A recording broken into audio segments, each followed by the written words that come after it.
was backed up in your own territory.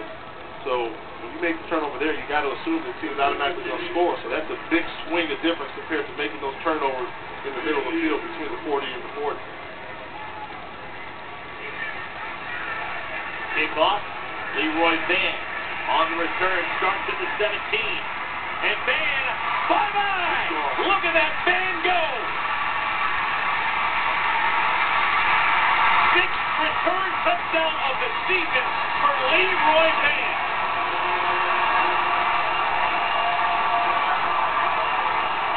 He's been doing it all year for the Rattlers. Definitely one of the best return men in all of college football. And his history will show he's having one of the best seasons ever by a return man any school in the country.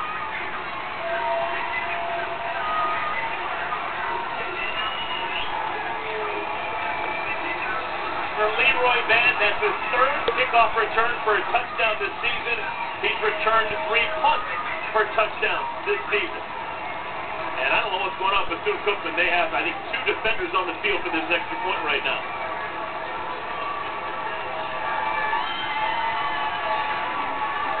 And Bethune-Cookman has to call a timeout so they can defend the extra point.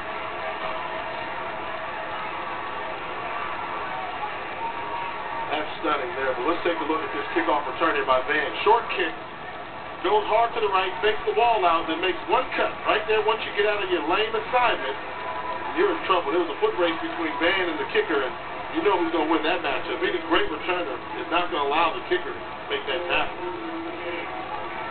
With that return, Vann has now set an FCS record for the most kick return yards in a season.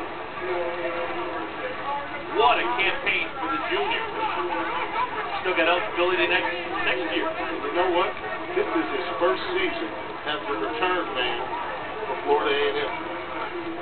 And I remember Coach Taylor first got the job at Vann, and he was putting together his coaching staff.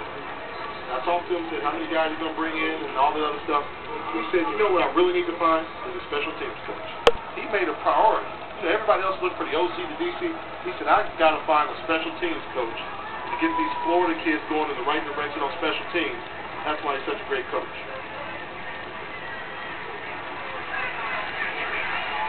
Extra point is good. And just like that, FAMU, the Rattlers, strike back. And the lead once again swells to 25. Think about Leroy Vann. What a good kid he is, too. You ask yourself when you talk to him, how do you, I hate to say how you end up at Florida A&M, but why did you choose to go to Florida A&M? And he was honest enough to say, hey, you know, at the time, my family, I wanted to get away from my hometown, which was just a little bit too close in Jacksonville, so he wanted to kind of go over to Tallahassee. He goes to Tallahassee and thought about walking on to Florida State.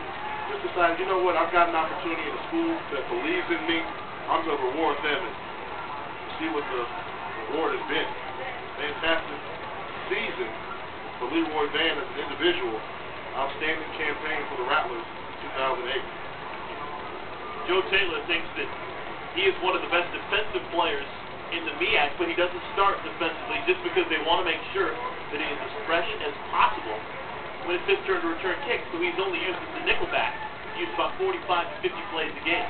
And playing nickelback is a very tough position. You know, let's give credit. Coach Taylor is a great coach again. You hate to ever question him, but you've got 2 cornerbacks over there, Keir Hall and Curtis Holton, that have 5 interceptions apiece. And Vann comes in as your nickelback, so in many cases he's guarding the slot receiver, which is normally the best wide receiver on the opposing team. So he gets plenty of reps, plenty of plays, and fantastic football player as a whole. Corey Council is